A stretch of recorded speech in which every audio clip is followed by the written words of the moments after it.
everything first cut. Golly!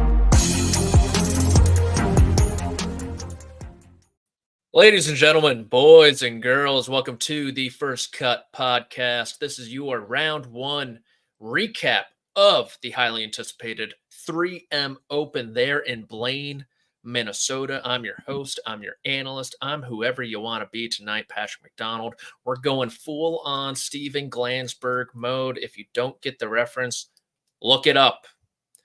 Unfortunately, out there in Blaine, Minnesota, last week's runner-up, Billy Horschel, WD before his first round tee time, woke up with a little bit of a fever, with some body aches, his back locked up, tried to warm up, tried to give it a go, but unfortunately, Billy Ho is not a go there in Minnesota. Taking his place was Adam Long, guy who actually contended at a 3M Open down the road. I don't know. I don't think he's contending this year, unfortunately.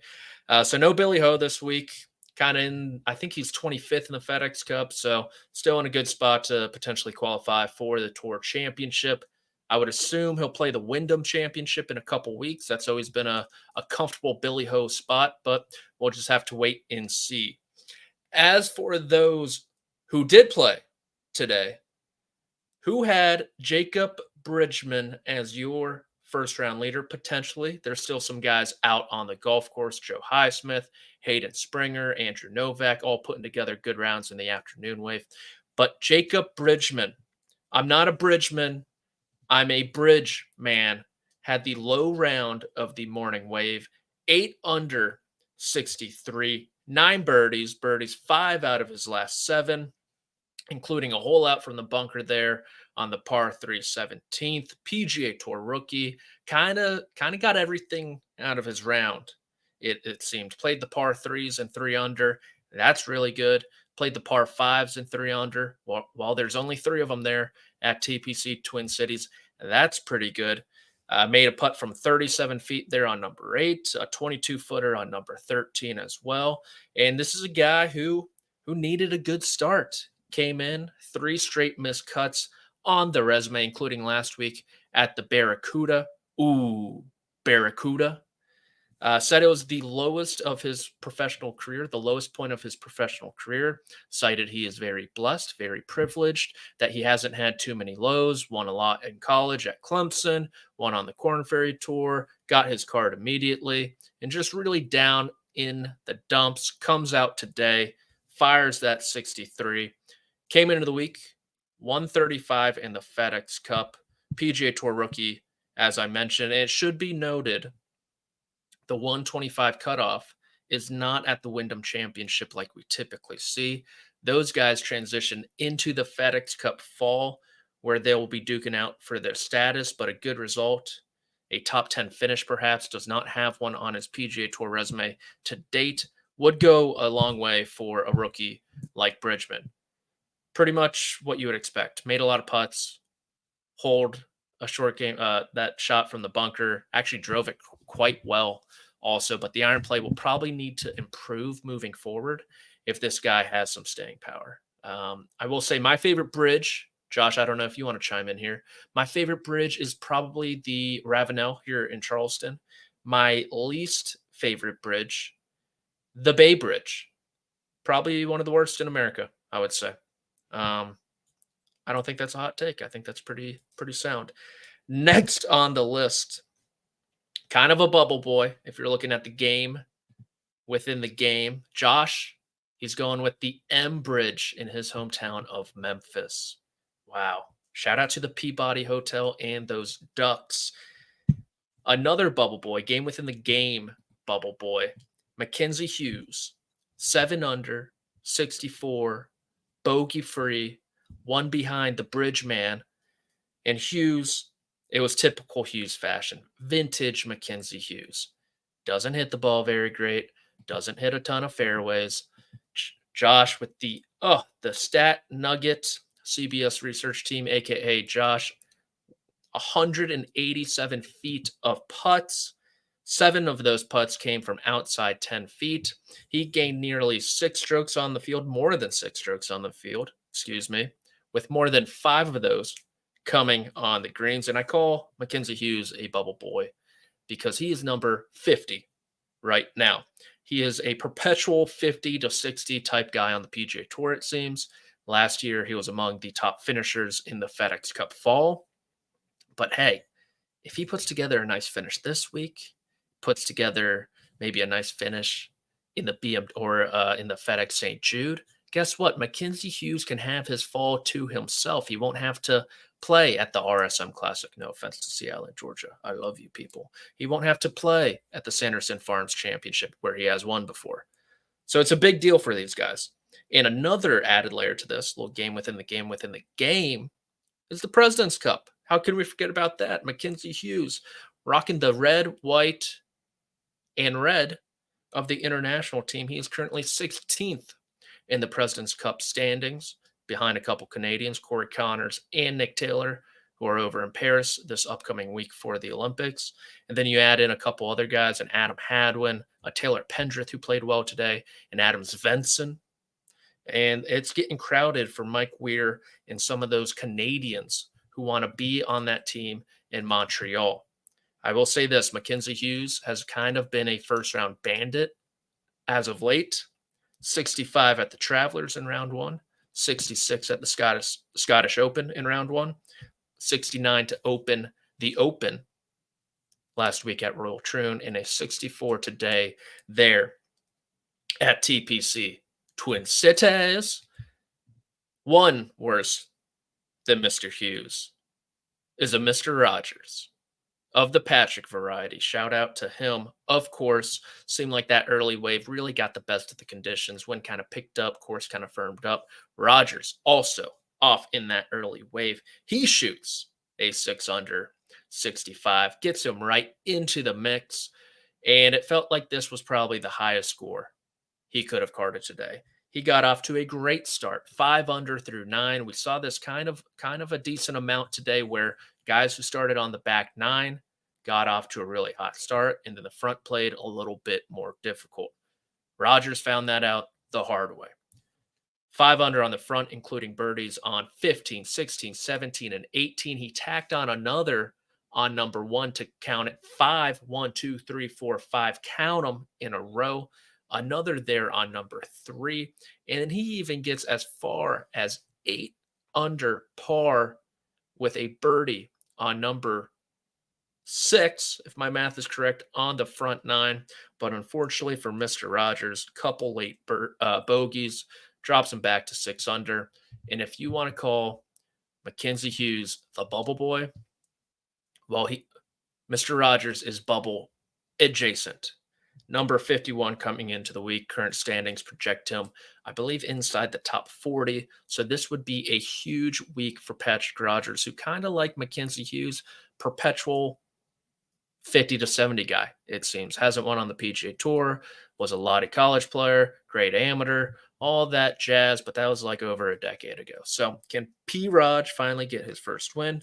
We'll have to wait and see, but it's another quality start from a solid player. He's at 6 under alongside Martin Trainer, the Frenchman who is flying under the French flag, and they are ahead probably of one of the biggest names in this field. And Josh, Commander Buzzkill, just chime in here whenever I do need a break, and I'm willing and able to prop up our advertisers. So please just let me know. We will get to Sahith Theegala, though, before any break. Sorry. And coming into the week, Sahith at the 3M Open in 3 attempts has gone miscut. And you guessed it, miscut. But today, he came back with a vengeance. He called it after his round. He called this week a, quote, revenge week. He wants his revenge on TPC Twin Cities, and he got a little bit there on Thursday. 5 under, 66, bogey free, included a chunk off a tee, went about, 70 yards, didn't even clear the front tees, which for those of you at home, Sahith was playing by local rules. You probably got to take your pants, hit your next shot with your pants by your ankles. Those are just the rules. I don't make them. The USGA does. Career best year coming in, mind you, ball striking wise. Posting best off the tee, most accurate off the tee, best approach play as well. And he made some nice putts. And I think I want to key in on that putter in particular because Sahith had a new putter in the bag today. For those of you who did not notice, a bit of a longer model, looked more jailbird-esque, but it wasn't quite thick grip, not the typical gamer blade that he has. And I would love to credit this story to someone. I saw it on the interwebs. I'm not quite sure who it was, and I apologize in advance. But Sahith does this thing, and I've noticed it when I'm on the grounds at some tournaments where he just putts with a random putter during practice rounds, right? He wants to regain that feel when he goes back to his gamer of it being a new putter, the good vibes, right? Every time you put a new putter in the bag, that first round, what do? You hoop it from just about everywhere. And so Sahith, typically he puts the gamer back in. But this week, he actually introduced the new putter. And it worked out well for him on Thursday. We'll see how it works out the rest of the week. He said afterwards, the gamer's just on the bench. It's coming back for the postseason. Maybe some load management, perhaps. Shout out to LeBron James. But we'll just have to wait and see. It's a great opening round for someone who has quietly turned from an extremely volatile player into a more consistent player, 7th in the FedEx Cup standings, even without a win so far in 2024. That is highly impressive. Made a couple nice, 15-footer, couple 15-footers and a 25-footer on the card. And that's how you get to 5 under. One worse than Mr. Theegala is the man who's going to win this golf tournament. And if you listen Tuesday, you know who this man is. It is Big Tony Finau. There he is in yellow, majestic as can be. 4 under, 67, 5 birdies, just 1 drop shot. Hit his first 9 greens in regulation today. Looked like he could do no wrong. Looked like he was marching towards that winner's circle. Made the turn onto the front 9, like I mentioned. A lot of these guys got theirs on the back 9 at TPC Twin Cities. And not necessarily hung on, per se, but it was a bit more difficult there on the front. Back 9 played about 1 under. The front 9 was actually over par, including 3 holes that played over par. And for Tony, just that one mistake, missed the green right on number 3, hit a bad chip, burned the edge on the putt, missed it, got it back a couple holes later, and then a nice bonus birdie there on number 9, the most difficult hole on the golf course, hit it about 20 feet from the fairway, rolled it in. We'll skew the around the green stats a little bit, but nice. And if you're Tony Finau, you look at this round, you said, hey, I shot 4 under, did not make anything, lost about a stroke on the greens. That's outside the top 120 today. He didn't really get the par 5s, only got 1 of them. Okay, well, with my length and my power, I should be getting those.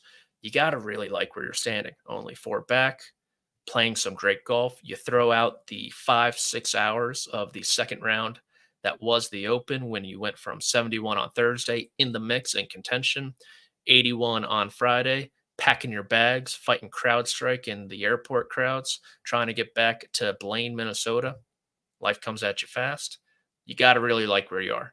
Gained over 3 strokes on approach. That's 3rd in the field as it stands. 3rd from tee to green as well. And I think he can drive it a little bit better too. Only 8 fairways. If he can get that up to 10 or 11, let the iron play shine a little bit more, he's going to be in a good spot. And look, if we want to talk President's Cup, I think Theegala and Finau are on that team. And if they aren't, I will have words with one Mr. Jim Furyk. Okay.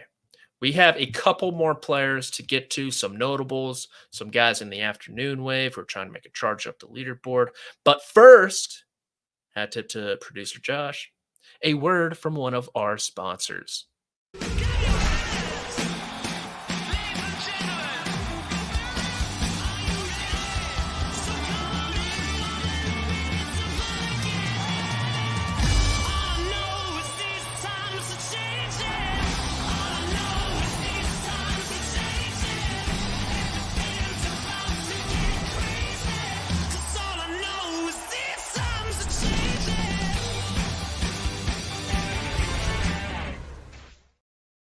And we are back. I should mention some others in that morning wave. Taylor Pendrith also at 5 under. Michael Thor Bjornsson also at 5 under. Michael Thor Bjorn Olesen 5 under. And I think Keith Mitchell got to 3. Ryan Moore had a nice round. Luke List kind of was in the mix as well at 4 under. Cam Davis, Zach Blair, shout out to him. All within 5 of the lead. Gary Woodland also, that's the one guy I wanted to talk about. A little hat tip to him also. Some other notables, Akshay Bhatia, not the best round for him. I had high hopes for him coming into the week.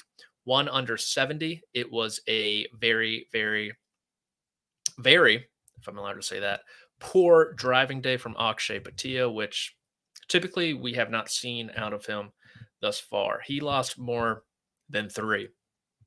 That's right, 3 strokes on approach. He lost a ball there on the 7th. That led to his only bogey. Lost a ball on 16, I believe, as well.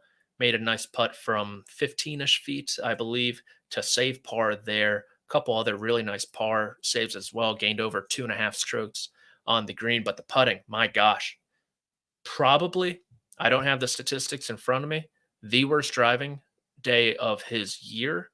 He only hit 4 out of 14 fairways. And like I mentioned, lost over 3 strokes with the big stick at hand. Honestly, pretty impressive that he was still able to get into red figures. Perhaps give him a chance to make a move. Going to first have to make that cut.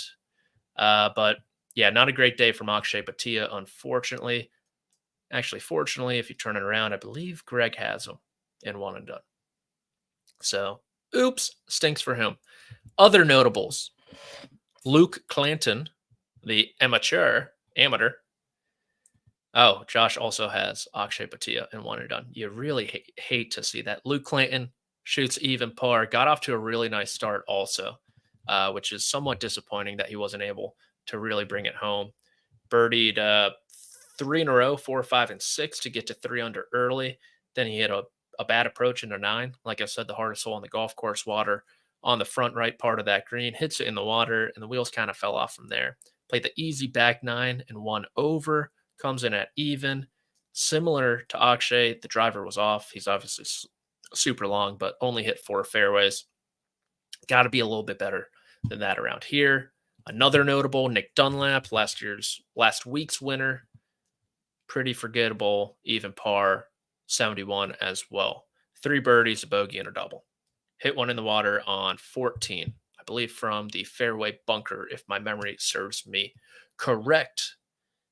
Round still on the golf course. We have Andrew Novak, who was -5 through 15. Then he hit 1 into the drink. Hayden Springer, Mr. 59, was 5 under through 10. Joe Highsmith, not Heisman,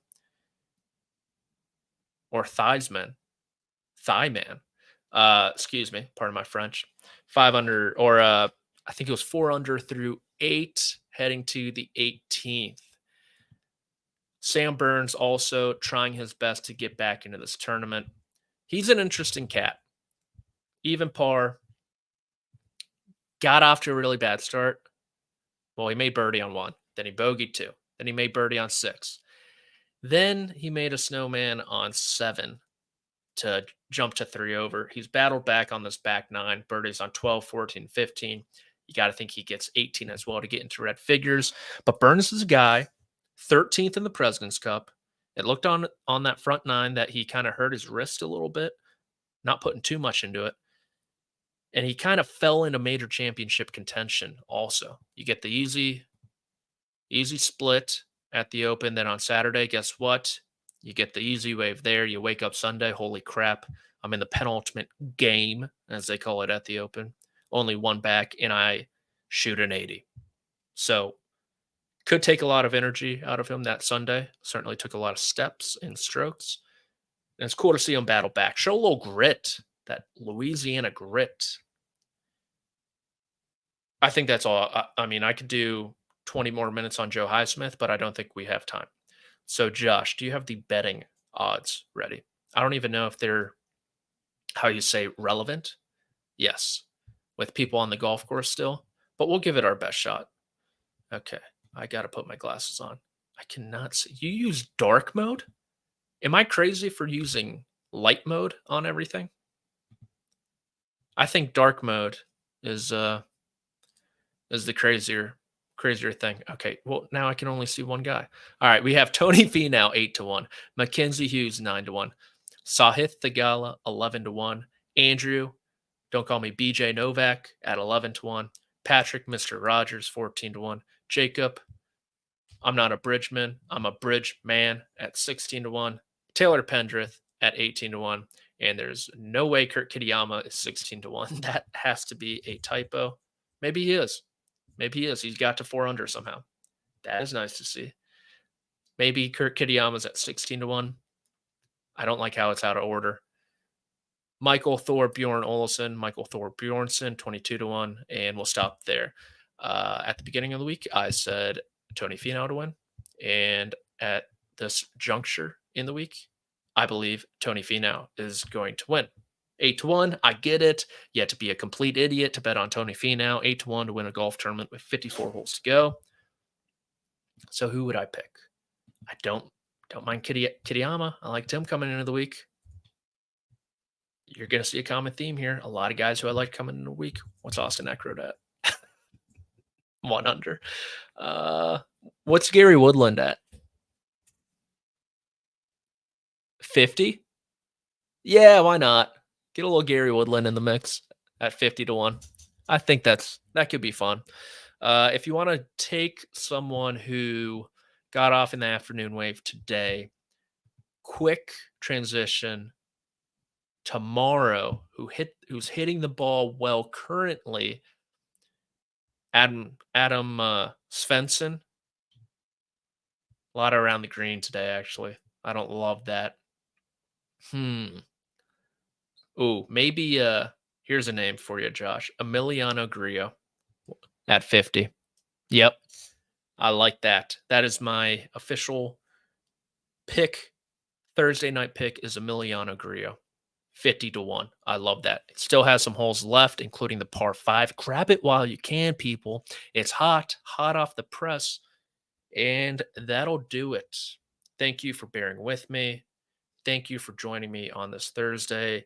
Not a lot of you guys commented about your favorite and least favorite bridges in the United States, which kind of hurts my feelings. So hopefully you do that later this evening or tomorrow morning.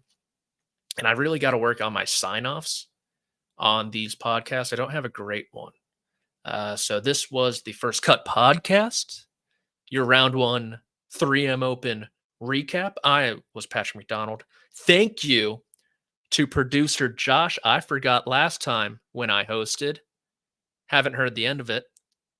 And you guys have a fantastic night. We'll see you next time.